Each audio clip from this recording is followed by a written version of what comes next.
Your spine straight. Close your eyes. Take a deep breath in and exhale. Take a deep breath in and exhale. Take a deep breath in. Hold it there. Oh.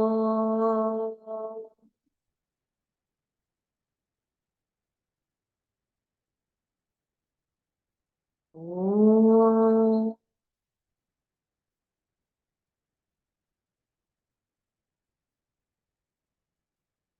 Oh. ॐ श्री गणेशाय नमः। ॐ श्री सरस्वत्यै नमः। ॐ श्री गुरुभ्यो नमः।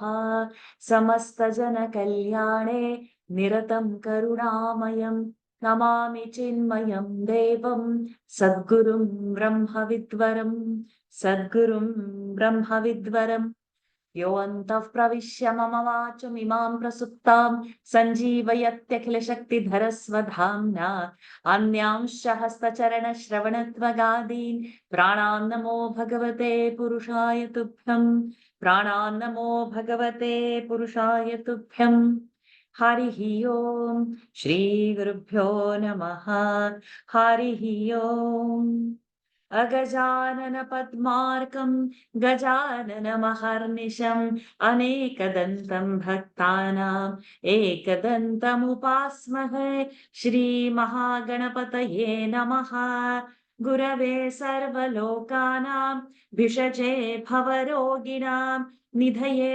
सर्वविद्यानां दक्षिणामूर्तये नमः अस्मद्गुरुचरणारविन्दाभ्यां नमः ज्ञानानन्दमयं देवं निर्मलं स्फटिकाकृतिम् आधारं सर्वविद्यानां हयग्रीवमुपास्महे श्रीहयग्रीवमूर्तये नमः सरस्वती नमस्तुभ्यं वरदे कामरूपिणि विद्यारम्भं करिष्यामि सिद्धिर्भवतु मे सदा श्रीमहासरस्वत्यै नमः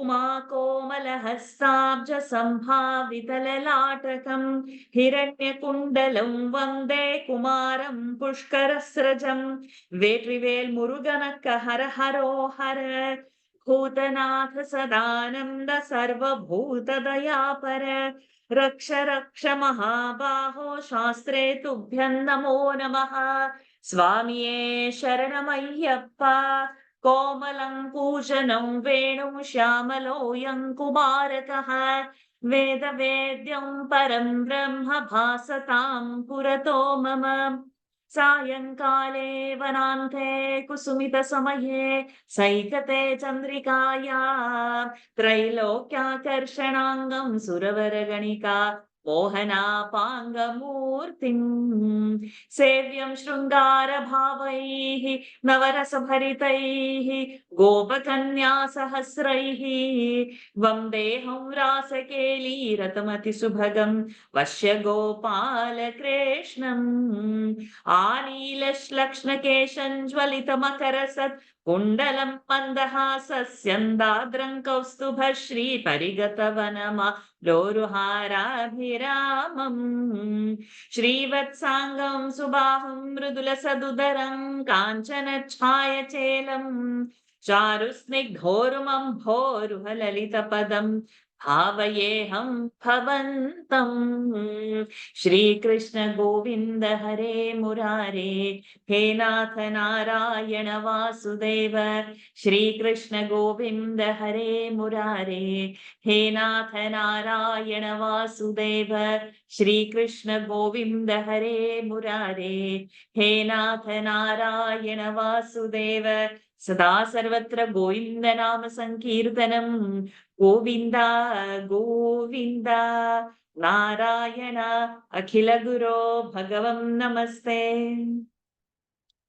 मोक्षाब्धिसारमय भागवताख्य दध्नो नारायणीय नवनीतमोहो गृहीत्वा मायामयौघपरितप्त जनाय योगा नारायणावनिसुराय नमोऽस्तु तस्मै गङ्गा गीता च गायत्र्यपि च तुलसिका Gopika Chandanam Tat Salagramadhipuja Parapuruša Tathaikadashi Nama Varnaha Etanyashtapya Yatmanyapi Kalisamahe Tvatprasada Pravridhya Kshipram Mukti Pradani Tabhidadurshayasteshu Mam Sajjayetha Haraye Namaha Gopika Jeevana Smarana Govinda Govinda Shri Ponnaguruvayurappane Sharanam Ananda Chinmayane Sharanam Chotanikara Bhagavati Ammaye Sharanam Narayana Akhila Guru Bhagavan Namaste. Pranams to the Lord. Pranams to all the Mahatmas in tonight's Narayaniam session. We have completed first 21 dashakams. Today we'll straight go into the 22nd. 22nd dashakam, we have seen this meter before, Vamshastha. So let's have a quick revision. Definition, what is in it? Anybody unmute and answer it? What is Vamshastha?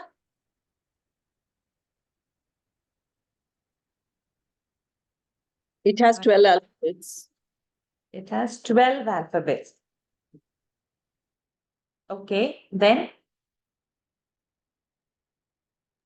Guru this is one, a 2, 4, 5, 8, 10, and 12.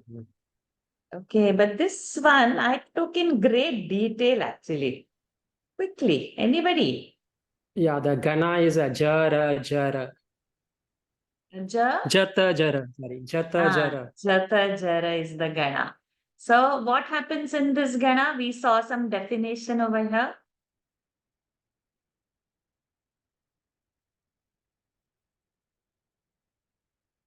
Nobody noted it down?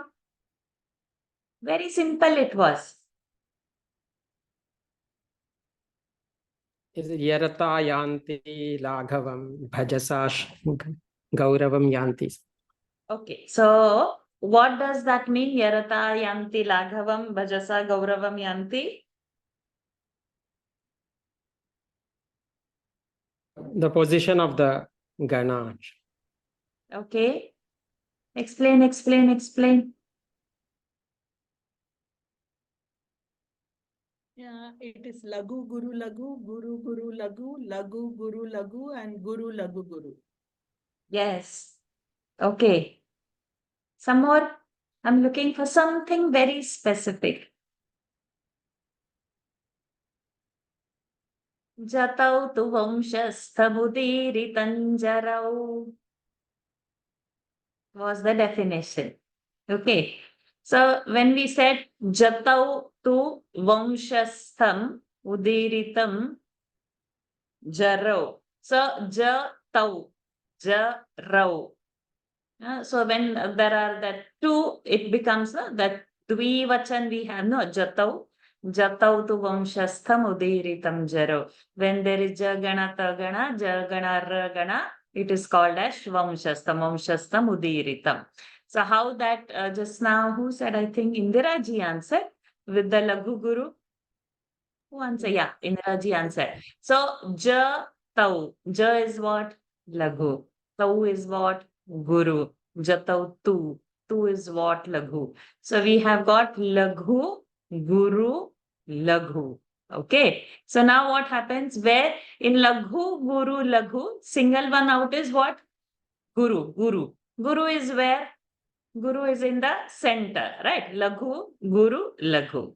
So when we say bhajasa yanti gauravam, bhajasa yanti gauravam, when the guru is in the center or in the side, in which side, left or right side, when it is center, bhajasa. So ja is in the center. So the first gana is jagana. We are remembering? Now you all probably, or it is not understood, please unmute and say it is not understood. Then we said Jatau tu Vamshastha. Vam, ma is with Anuswara. So it will become Guru. Huh? Sha, though it is Laghu, Shastha. The next one is conjunct. So this Sha has become Guru. Vamshastha. So we have now Guru, Guru, and Stha is Laghu. So now when Guru, Laghu has happened, what is singled out over here? Laghu is singled out. Where is Laghu? In that definition, Yarata Yanti Laghavam. So Laghu is in the end. So Yarata Yanti Laghavam. So when Ta is in the ending, in that Laghu, correct? So that is a Ta Gana. Are we clear? We have 8 ganas totally, and we found out an easy way to remember. Yarata Yanti Laghavam. When there is singled out Laghu in the left side, right side, on the center, then accordingly Yarata. Then Bhajasa Gauravam Yanti. When there is Bha in the left side, Ja in the center, Sa in the right side, Guru singled out. Then it. So 6 are over here. And then other one is our Man. One is heavy and one is light. All 3 Gurus and all 3 Laghus. So this is the way we remembered our 8 Ganas. Okay. So now, Jatau tu Vamshastha mu Laghu. Di Dirgha. Ri Laghu. Laghu Guru Laghu. Now what is singled out over here? In Laghu, Guru, Laghu, singled out is Guru. Where is Guru? Guru is in the center. So in our Gana, Bhajasa Gauravam Yanti, in Guru, what is in the center? Ja, Bhajasa. Ja is in the center, so Ja Gana. Okay. Then comes Udiri, we finished, right? Then Tam. Tam is Udiri, Tam's Tam. Tam is Guru. Ja is Laghu. Rau is Guru. So now what we have? Guru, Laghu, Guru. What is singled out? Laghu. Where is Laghu? In the center. Ya, Ra, Ta, Yanti, Laghavam. So what is in the center? Ra. So Ra Gana it is. So now how we find? So in the definition itself we get there is an alternation of Jagana, Tagana, Jagana, Ragana is the definition of Vamsha. So if we remember the definition, we already know what is its formation. Jatau tu Vamshasthamudiritanjarau. So Jatau, 2 ganas, Ja and Ta.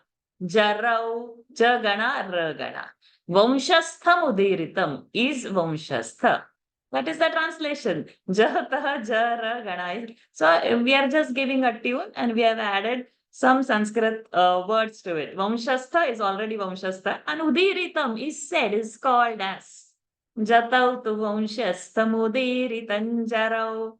So like this, if we will keep in mind, we will not only learn Sanskrit, but it will be very easy for us to remember the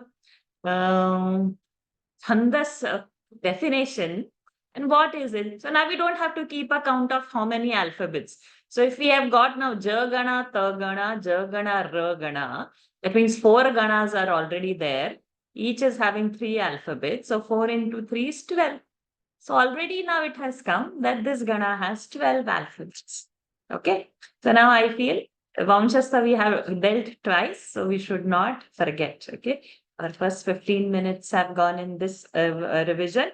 We will speed up the class because after class we have to chant something which will come to know at the end of this beautiful Dashakam that we are seeing today. It is Ajamila Upakhana and how even he got redeemed by Lord by doing something that we will see. Okay, now anybody has doubt in Vamshastha, something not as understood, you just ask, even if it is silly, but still it is your doubt, so it is very important. Please ask anything. Everything clear on Vamshastha? Jatau tu Vamshasthamudiritanjaya ajarau. Jatau tu Vamshasthamudiritanjaya. I'm saying yayo. Udiritanjarau. Jatau Jarau. Clear? Okay. Nobody is ready to unmute. It's okay, right? No doubts. Okay, let's have our kids immediately. And we'll go a little faster. It's beautiful. The Gana is very easy, small, and very easily understood and very interesting as well. And it also gives us a lot of consolation because Ajamila stands for ignorance. And ignorance, we know now how much ignorant we are. So this Dashakam is for us. At every step, knowing everything also, how we falter. So this is our today's Dashakam. 1 minute. I have not switched on the laptop's connection and it is showing low battery. Give me a minute. Sorry.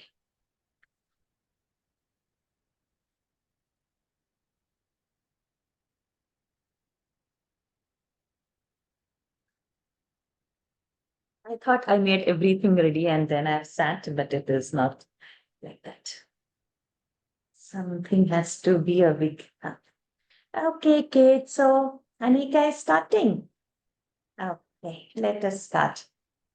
Dashakam 22, Ajamilopakhyanam. Vamshastha Chandas. Ajamilo nama Mahisurah Pura. अजामिलो नाम महिषुरः पुरा Charan Vibho Dharma Pathan Grihashrami. चरन् विभो धर्मपथान् गृहाश्रमी Gurorgira Kananametya Drishtavan. गुरोर्गिराकाननमित्र दृष्टवान् Kanamametya. गुरोर्गिराकाननमेत्य दृष्टवान् Sudhrishtashilankulataam madakulam. दृष्टशीलाङ्कुलटां मदाकुलाम् Ajamilo nama Mahisurah Pura. Charan Vibho Dharma Pathan Grihashrami. अजामिलो नाम महिषुरः पुरा चरन् विभो धर्मपथान् गृहाश्रमी Gurorgira Kananametya Drishtavan. Sudhrishtashilankulataam madakulam.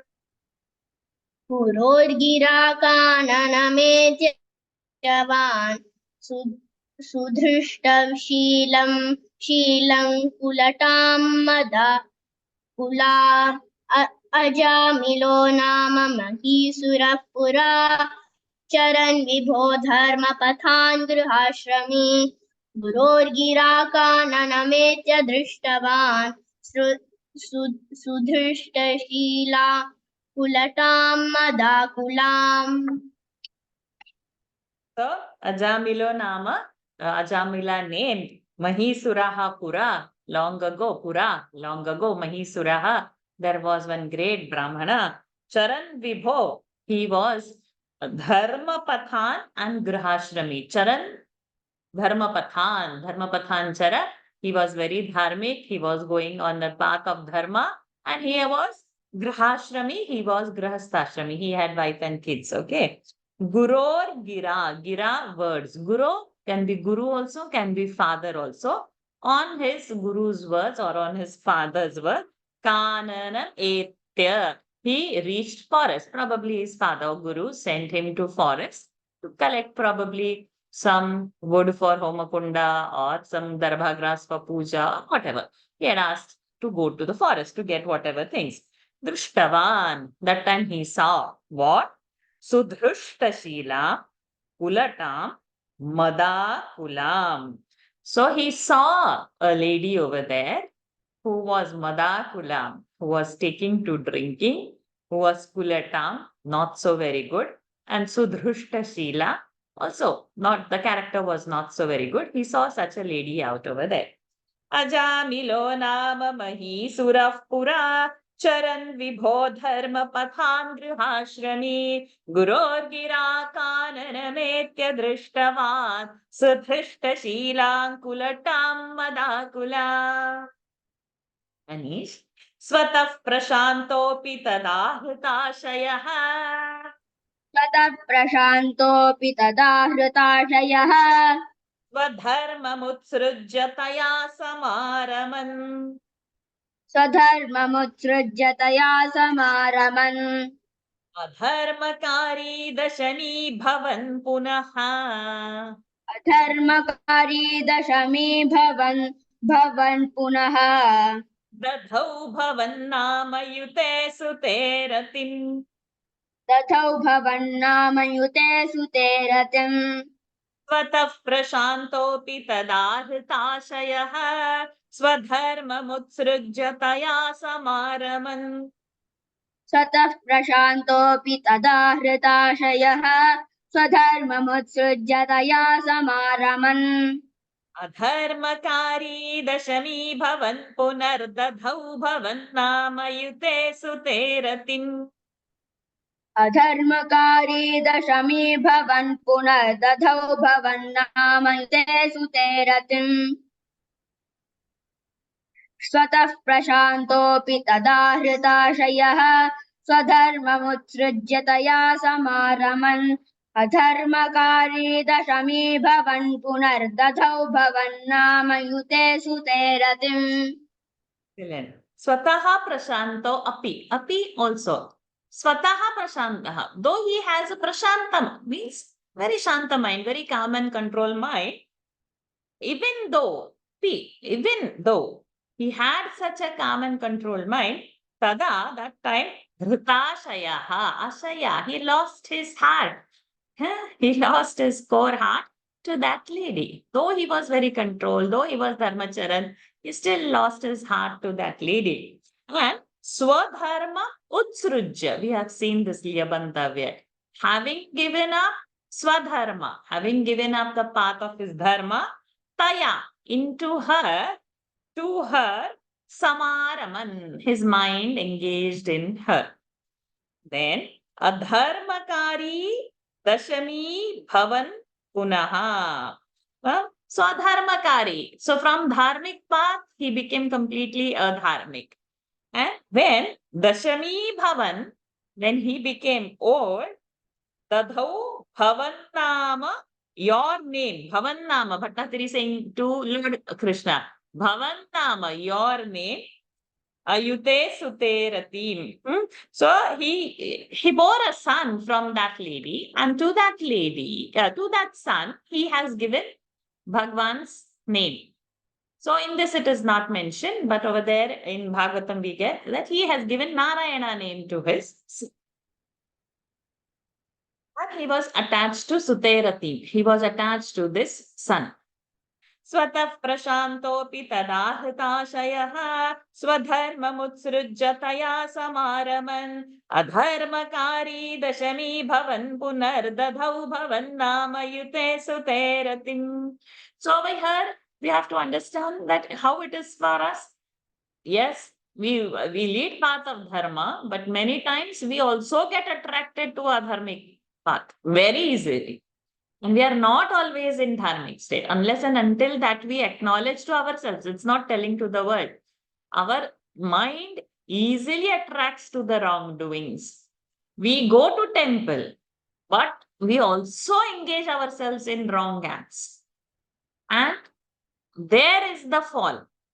How quickly you can come to balance, the damage is less. But many times we are lost. Sometimes parents say, okay, my children are into bad company, so okay. Or he stayed in the hostel, so happened. Or he started to smoke or drink because the company is bad or whatever.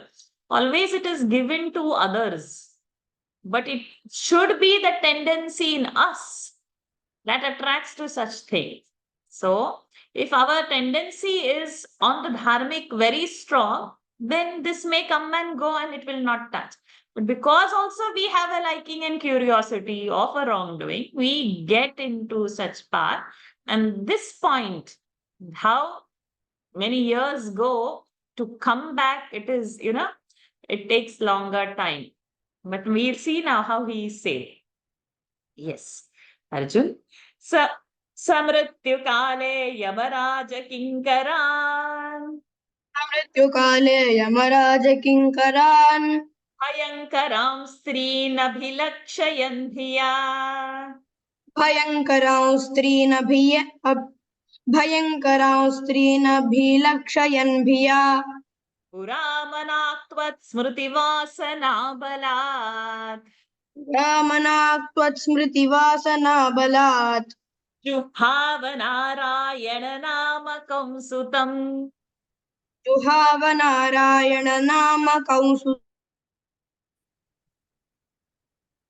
समृत्युकाले Yamraj किङ्करान् भयङ्करां स्त्रीनभिलक्षयन् धिया मृत्युकाले यमराज किङ्करान् भयङ्करां स्त्रीनभिलक्षयन् भिया पुरामनात्वत् स्मृतिवासनाबलात् जुहावनारायण नामकं सुतम् पुरामनाक्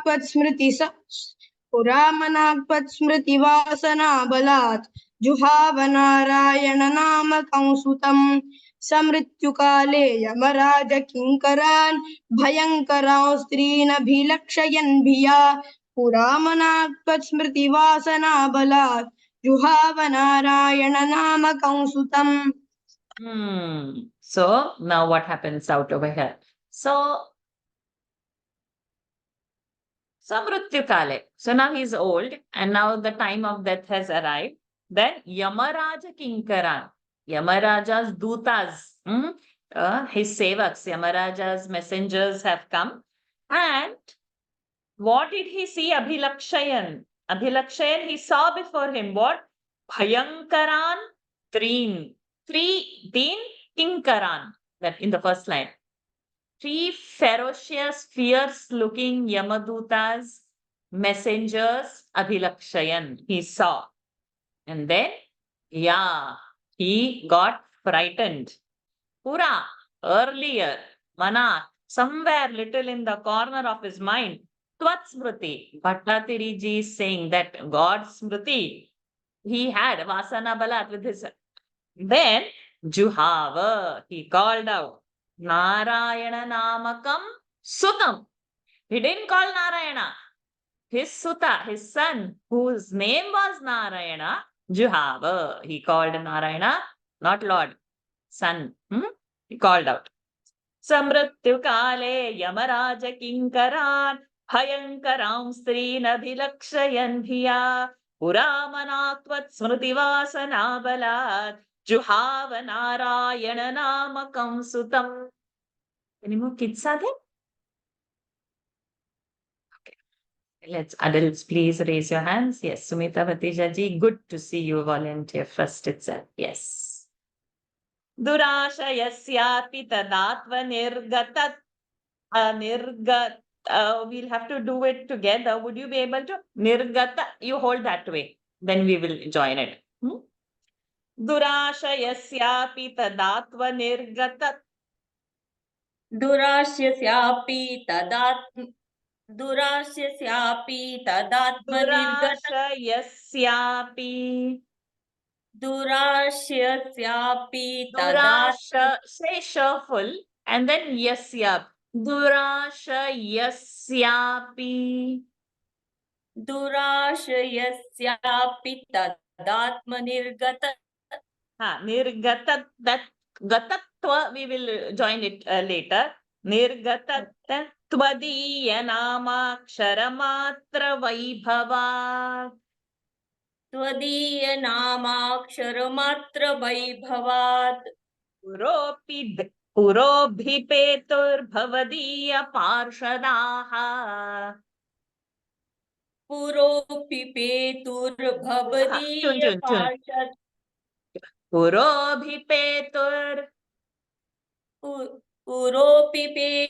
bhavadiya parshadaha. Puropipetur bhavadiya parshadaha. Third line. Puropipetur bhavadiya parshadaha. Puropi no Purobhi. Abhipetuh. Chaturbhujah Pita Pata Manoramaha. चतुर्भुजाः पीतपटा मनोरमाः दुराशयस्यापि तदात्वनिर्गतत्वदीयनामाक्षरमात्रवैभवात्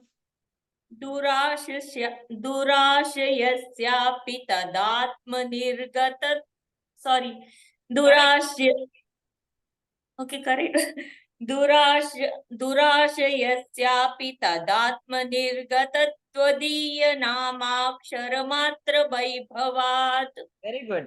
पुरोभिपेतुर्भवदीय पार्षदाः चतुर्भुजाः पीतपटा मनोरमाः पुरोभिपेतुर्भवदीय third line पुरोभिपेतुर्भवदीय पार्षदाः चतुर्भुजाः पीतपटा मनोरमाः Very good. Go for the full verse.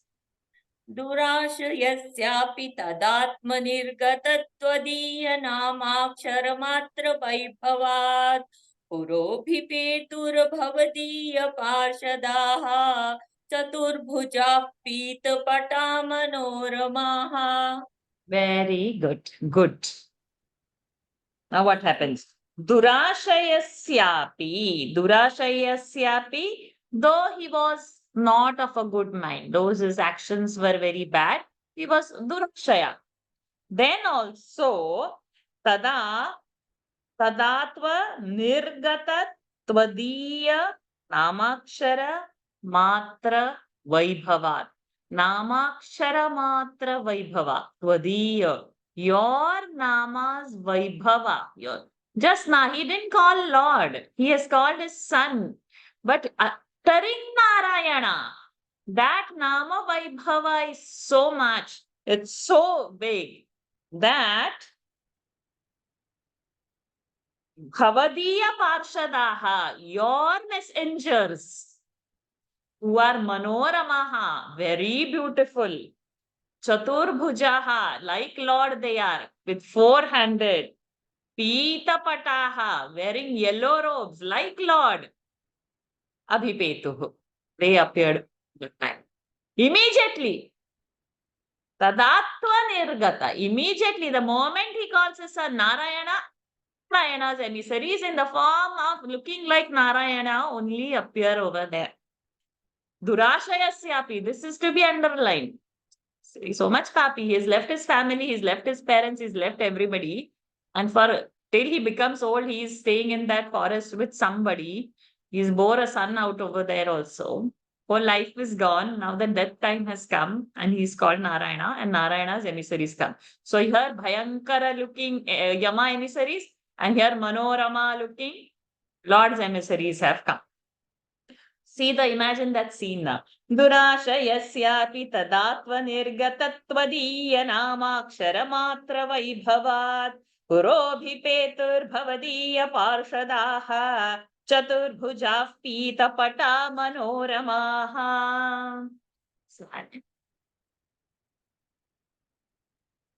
Amuncha sampasha vikarshato bhatan.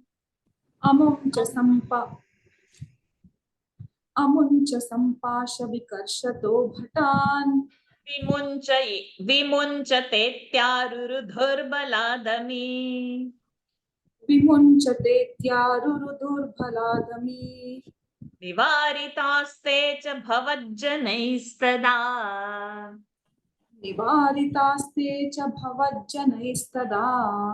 तदीयपापन्निखिलन्यवेदयन् तदीयपापन्निखिलं अमुञ्च सम्पाश्य विकर्षतो भटान् विमुञ्चतेत्यारुरुधुर्बलादमी अमुञ्च सम्पाश विकर्षतो भटान् विमुञ्चतेत्यारुरुदुर्बलादमी भला नो बलादमी अमुञ्च सम्पाश विकर्षतो भटान् विमुञ्चतेत्यारुरुदुर्बलादमी निवारितास्ते च भवज्जनैस्तदा तदीयपापन्निखिलन्यवेदयन् निवारितास्ते च भवज्जनैस्तदा तदीयपापन्निखिलन्यवेदयन् अमुञ्च सम्पाश विकर्षतो भटान् विमुञ्चतेत्यारुरुधुर्बलादमी निवारितास्ते च भवज्जनैस्तदा तदीयपापन्निखिलन्यवेदयन्. So now this side, his death time has come. Yama's messengers have come. That side he has said Narayana. Narayana's messengers have come. And Amuncha, Amum, to him, Sampashya, they have put Pasha. They have tied him with the ropes. And Vikarshataha, they are pulling Bhatan, messengers of Yama. They are pulling this Ajamila. This is the sea. Then from there, Lord's messengers, Vimunchata, leave him, they screamed at them. Iti arurudhuhu. Arurudhuhu means, oh, my connection went. Am I audible? In between it shook a little. In between. Okay, but I am there. Huh? Okay, we got one message, man. Okay, Vimunchata, leave him. Arurudhuhu, by force. Baladapi, ami. Iti means stop him. It's by force. Lord's emissaries stopped the Yama's emissaries. Nivaritaste bhavajanais tada. Then bhavajanaihi, third case. Bhavajanaihi, your people. In Bhattatiriji is saying to the Lord, your people, Nivaritaha, they freed him, Ajamila, from Yama's emissaries. That time, Yama's emissaries, Tadiya Papam, his papas, Nikhilam, completely Nyavedayan. So Yama's emissaries talked about all the Papa karmas that Ajamila has done to Vishnu's, Guruvayurappa's emissaries. Amunch, did you chant the full one? Yes, I chanted the whole thing. Yes. Okay, sorry. Then I didn't notice that. Okay.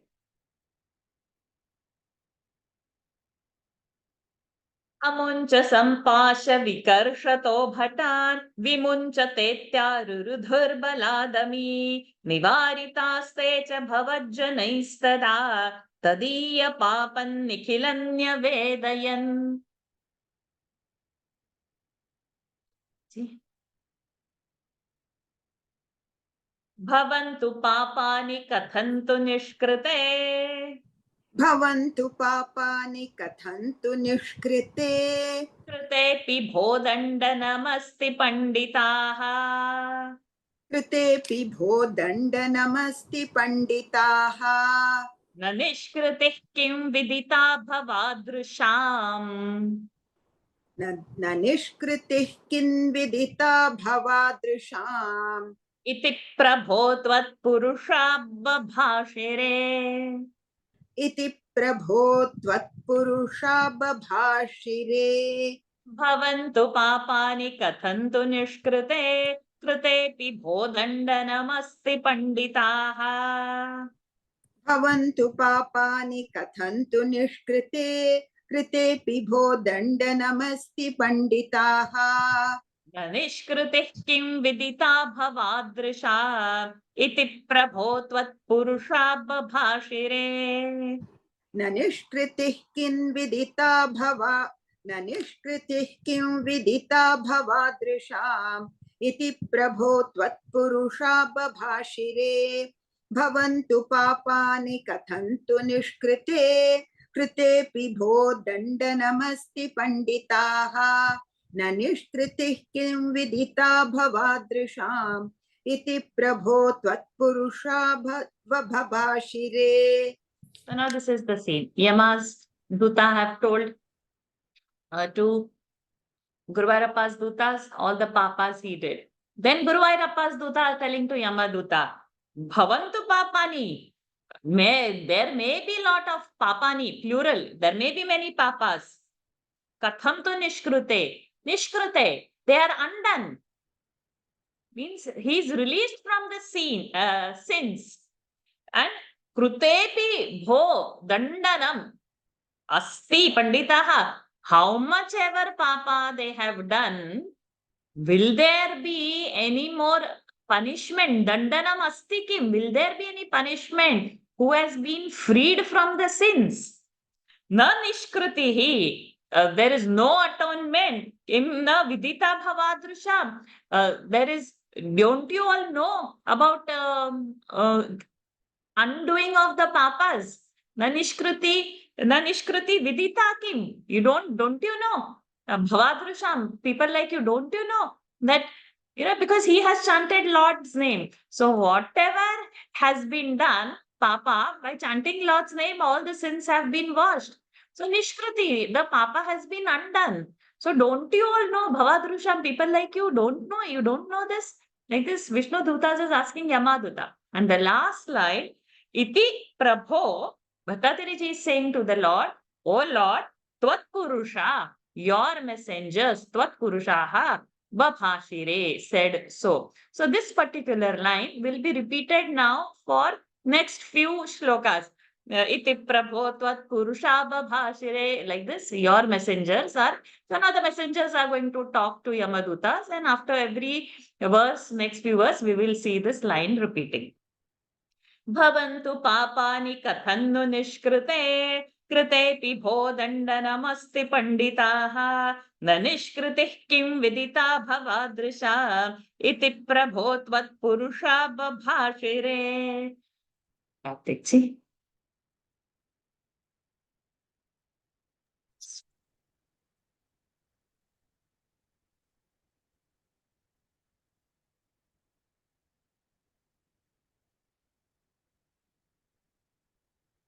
स्मृतिस्मृतिभ्यां विहिता व्रतादयः. स्मृतिभ्यां विहितां व्रतादयः. not vihitam. Oh, sorry. श्रुतिस्मृतिभ्यां विहिता व्रतादयः. पुनन्ति पापन्न लुनन्ति वासनाम्. पुनन्ति पापन्न लुनन्ति वासनाम्. अनंत सेवा तु निकृतन्.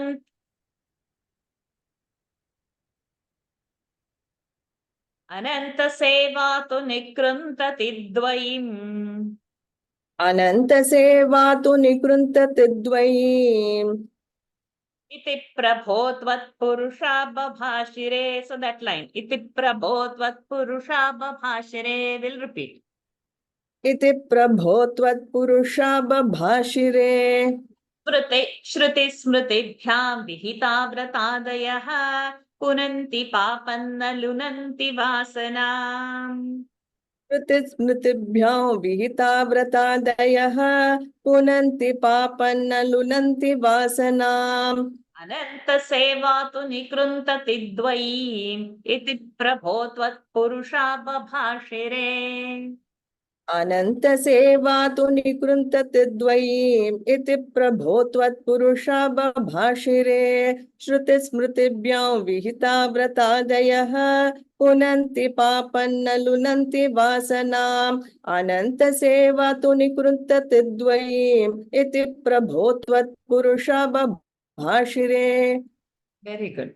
So now what happens? Shruti smritibhyam, in Shruti and Smriti, vihita, it is told, vratadayas, all the vratas and all the rituals have been told.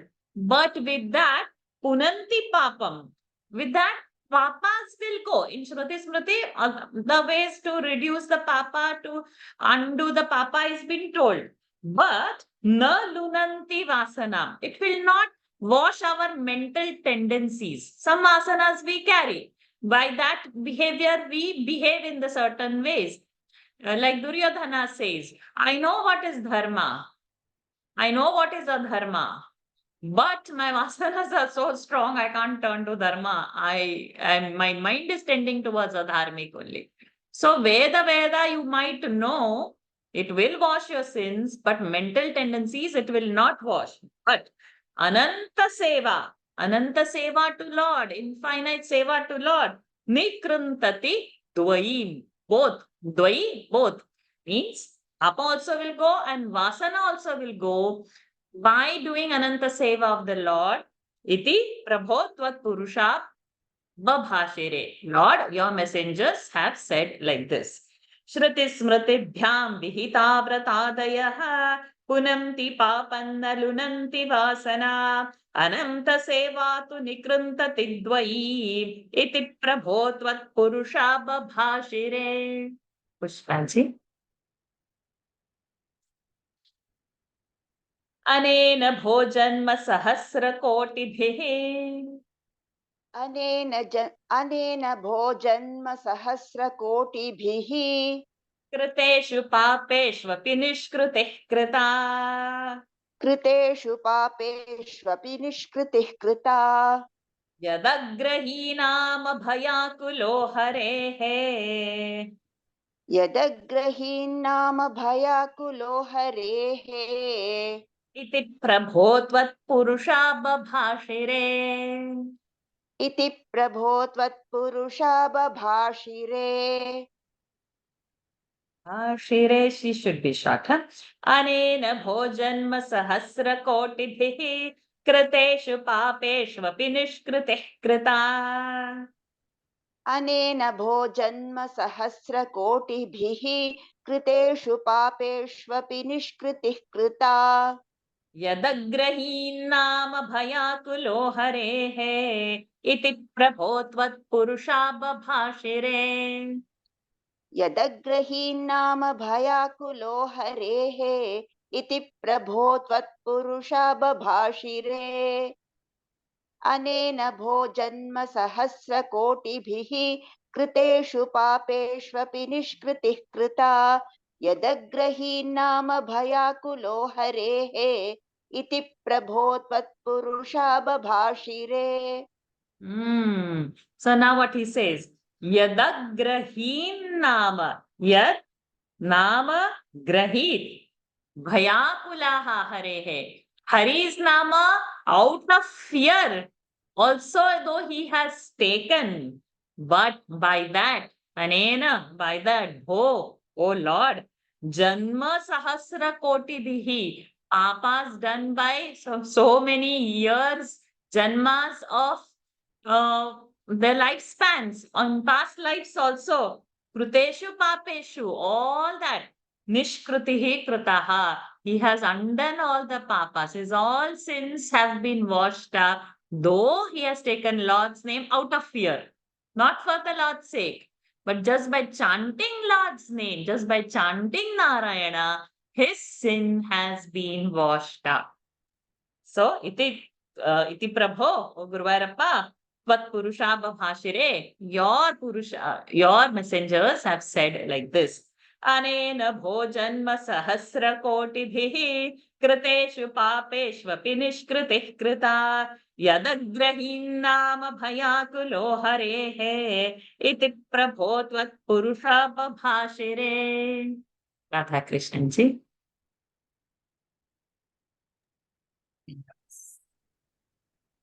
नृणाम बुद्ध्यापि Mukunda कीर्तनम् नृणाम बुद्ध्यापि मुकुन्द कीर्तनम् दहत्य घौघान् महिमास्य तादृशः दहत्य कौखान् महिमास्य तादृशः यथाग्निरेधांसि यथौषधं गदान्. न ending. That न which is down is coming up. यथाग्निरेधांसि यथौषधं गदान् इति प्रभो त्वत्पुरुषा बभाषिरे. इति प्रभो त्वत्पुरुषा बभाषिरे. नृणाम बुद्ध्यापि मुकुन्द कीर्तनम् दहत्य घौघान् महिमास्य तादृशः. नृणाम बुद्ध्यापि मुकुन्द कीर्तनम् दहत्य कौखान् महिमास्य तादृशः. यथाग्निरेधांसि यथौषधं गदान् इति प्रभो त्वत्पुरुषा बभाषिरे. यथाग्निरेखांसि यथौषधं गदान् इति प्रभो त्वत्पुरुषा बभाषिरे. नृणाम बुद्ध्यापि मुकुन्द कीर्तनम् दहत्यखौखान् महिमास्य तादृशः यथाग्निरेखांसि यथौषधं गदान् इति प्रभो त्वत्पुरुषा बभाषिरे. Very good. So, in the third line, the example is given. Yatha agnihi edhamsi. Agni burns the fuel, the firewood or whatever it burns out. Yatha aushadham gadan. Gadan means diseases. Amayam, gadan. Plural. So it is how the medicine burns the disease, how the Agni burns the fuels. Tada Mahimasya tadrushaha. Your Mahima, your Nama's glory is that way that Nrunama Buddhyapi, a man, a Buddhyapi, even without knowing Mukunda Kirtanam, if he does the Mukunda Kirtana, Dahati Aghaughan, all the flow and the avalanche of all the papas of whatever lives, Dahati. That is the Mukunda Kirtana's Mahima. So, Muktin Dadati iti Mukundaha. So, he has specifically used the word Mukunda. Mukunda means one who gives Mukti. Muktim Dadati. That is Mukunda. Mukunda, Dadati. Mukti Dadati. From what? Aghaughan, papas aghaughan, avalanche of papas, not one or two sins. That is Mahima asya tadrushaha. Your name's Mahima is like that. Iti prabho tvatpurushaha babhashire. Your messengers told like this. Nrunama buddhyapi mukunda kirtanam tahatya ghaughan mahimasya tadrishaha. Like that is your Mahima. Yathagni dhamsi yathaushadham gadan iti prabho tvat purusha babhashire. Kamsanandini. Iti ritairyamya bhatairupasrite bhatairapasrite.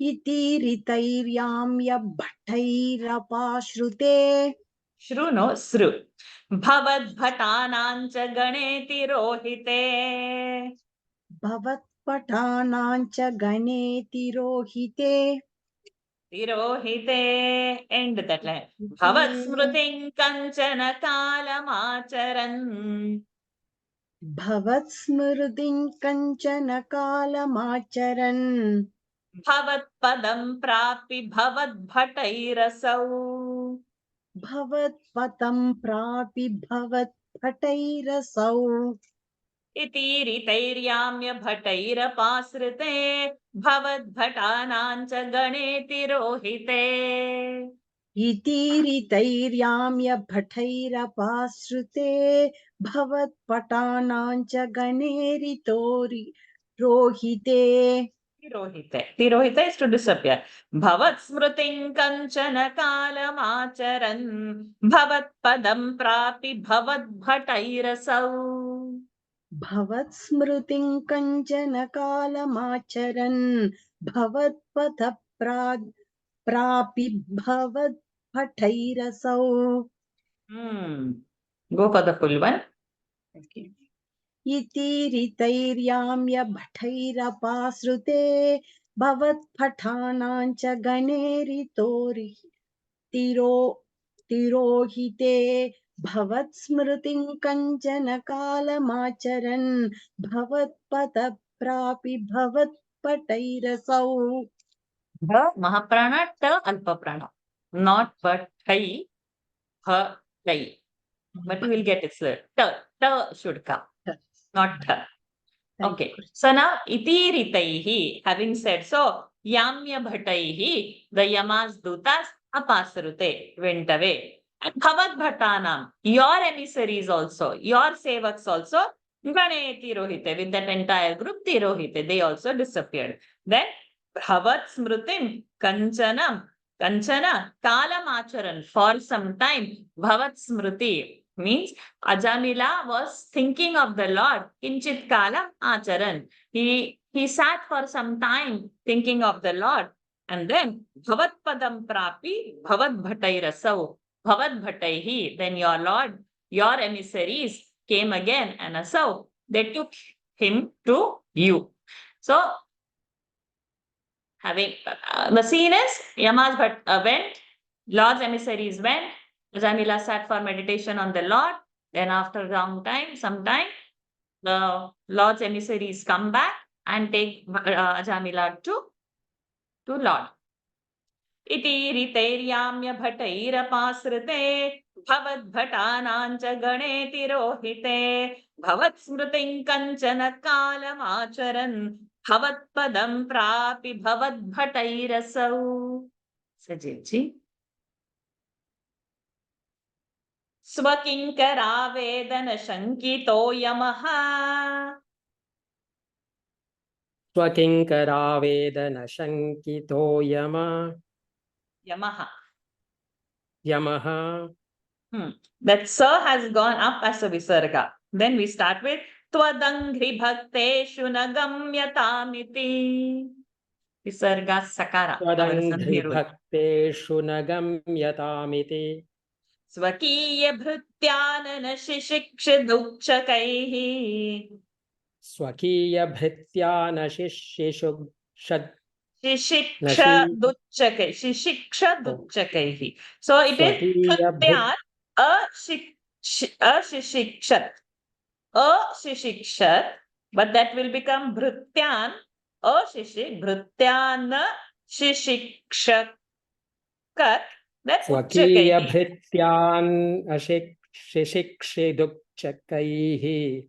Okay, we'll do that again. Swakiya bhrityana shishikshadukchakaihi. Swakiya bhrityana shishikshadukchakaihi. Sadeva vatalayanaatha pahimam. Sadeva vatalayanaatha pahimam. Swakinkaravedana shankito yamaha twadangri bhakteshu nagamyatamiti. Swakinkaravedana shankito yamaha twadangri bhakteshu nagamyatamiti. Swakiya bhrityana shishikshakadut. Swakiya bhrityana shishikshadutchakaihi sadeva vatalayanaatha pahimam.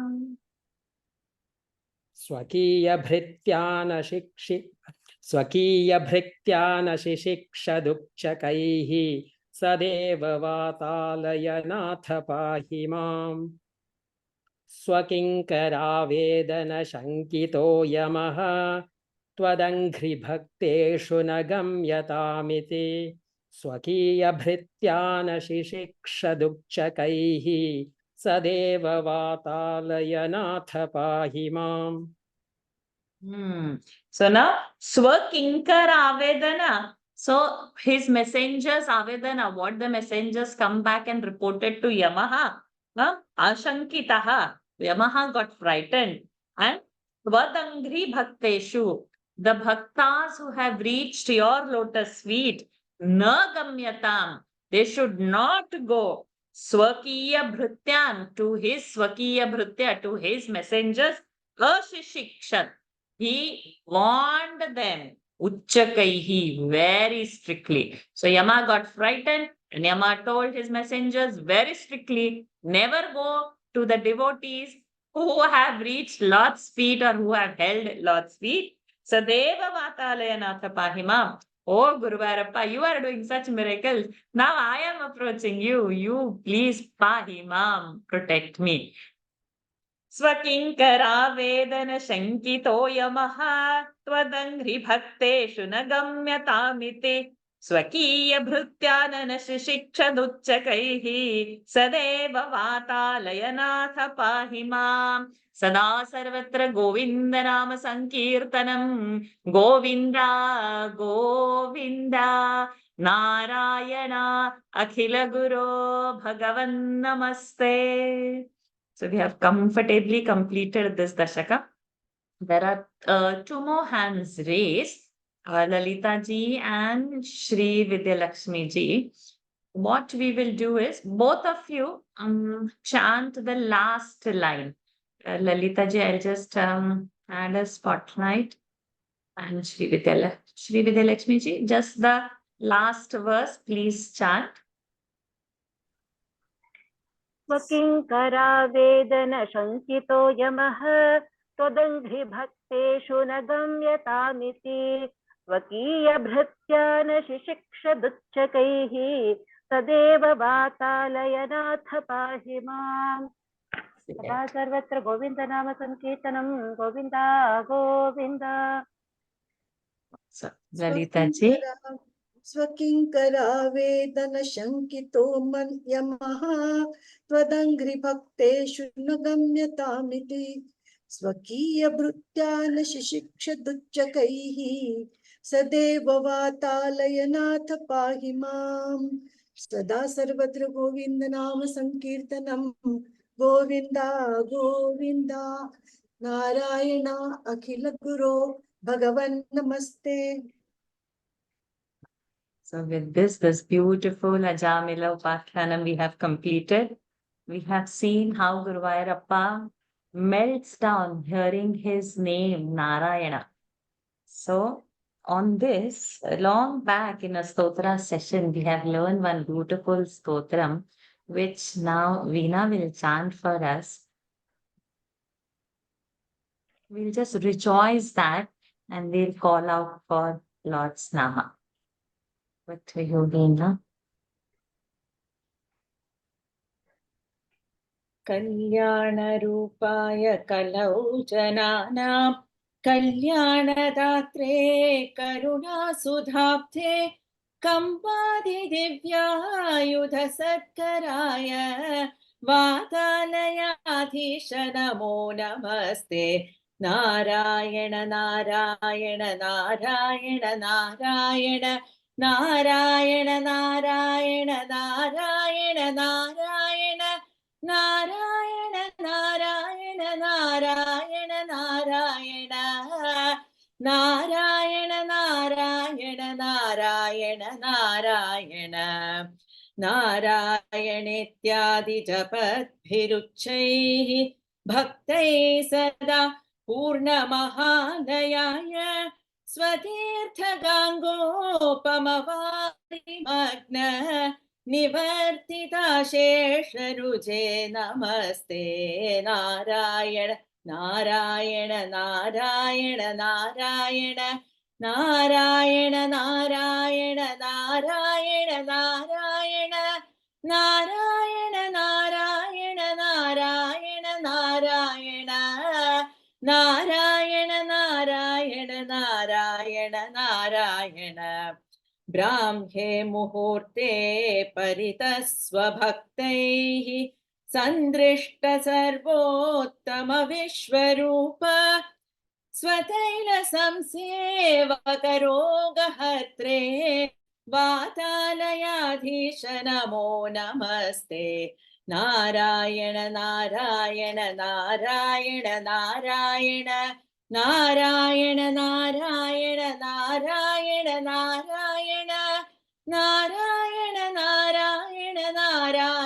Narayana Narayana Narayana Narayana Narayana Narayana बालान् स्वकीयान् तव सन्निधाने दिव्यान्नदानात् परिपालयद्भिः सदा पठद्भिश्च पुराणरत्नम् संसेवितायास्तु नमो हरेते। नारायण नारायण नारायण नारायण नारायण नारायण नारायण नारायण नारायण नारायण नारायण नारायण नारायण नारायण नारायण नारायण नित्यान्नदात्रे च महीसुरेभ्यः नित्यं दिवि स्थैर्निशिपूजिताय मात्रा च पित्रा च तथोद्धवेन सम्पूजितायास्तु नमो नमस्ते। नारायण नारायण नारायण नारायण नारायण नारायण नारायण नारायण नारायण नारायण नारायण नारायण नारायण नारायण नारायण नारायण अनन्तरामाख्यमखिप्रणीतं स्तोत्रं पठेत्यस्तु नरस्त्रिकालम् वातालयेशस्य कृपाबलेन लभेत सर्वाणि च मङ्गलानि नारायण नारायण नारायण नारायण नारायण नारायण नारायण नारायण नारायण नारायण नारायण नारायण नारायण नारायण नारायण नारायण गुरुवादपुरीश पञ्चकाख्यं स्तुतिरत्नं पठतां सुमङ्गलं स्यात् हृदि चापि विशेत् हरिः स्वयं तु रतिनाथायुत तुल्यदेहकान्तिः Narayana Narayana Narayana Narayana Narayana Narayana Narayana Narayana Narayana Narayana Narayana Narayana Narayana Narayana Narayana Narayana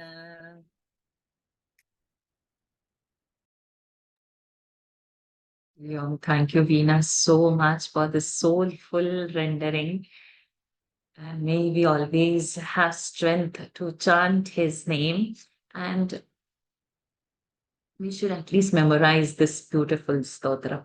So anytime while cooking, anytime while walking, at least the name resounds in our ears and automatically. And we have we be lucky like Veena to hear her voice, and then it becomes more sweeter. The Lord's name is sweeter and her voice makes it. Thank you, Veena. So with this, we will end today's session on a beautiful Ajamila Upakhyan's note. Om Purnamadav Purnamidam Purnat Purnamudachyate Purnasya Purnamadaya Purnamevavashishyate. Om Shanti Shanti Shanti. Harihi Om Shri Gurubhyo Namaha.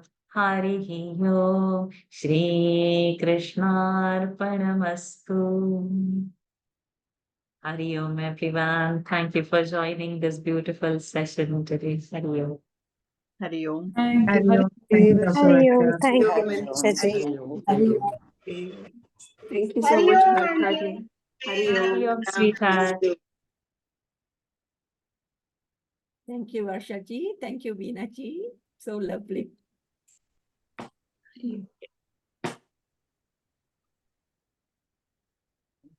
Varshaji, thank you, Veena-ji. Thank you. Thank you. Beautiful, Veena. So beautiful. Wow. Stotra we learned, no? You and Shri were volunteers that time. Those days. So old. And what I have to remember, suddenly that thought came and hey, it has, and so beautiful. It just makes you emotional when Gurvairappa and Narayana and that stotram is like, my God. You feel you are in Guruvayur when you chant. Yes, Because yes. you know what's happening around you. And your voice, it's that temple voice. I always relate to Kerala temple voice. Not that, it's just that stotra is so beautiful, so beautiful. So powerful. If you are a regular at Guruvayur, if you know the place, it's like the Ganga Tirtham is there and the oil is here. It's just Amazing. Okay, the 6:40 alarm for me. Hari Om. Hari Om. Thank you. Thank you.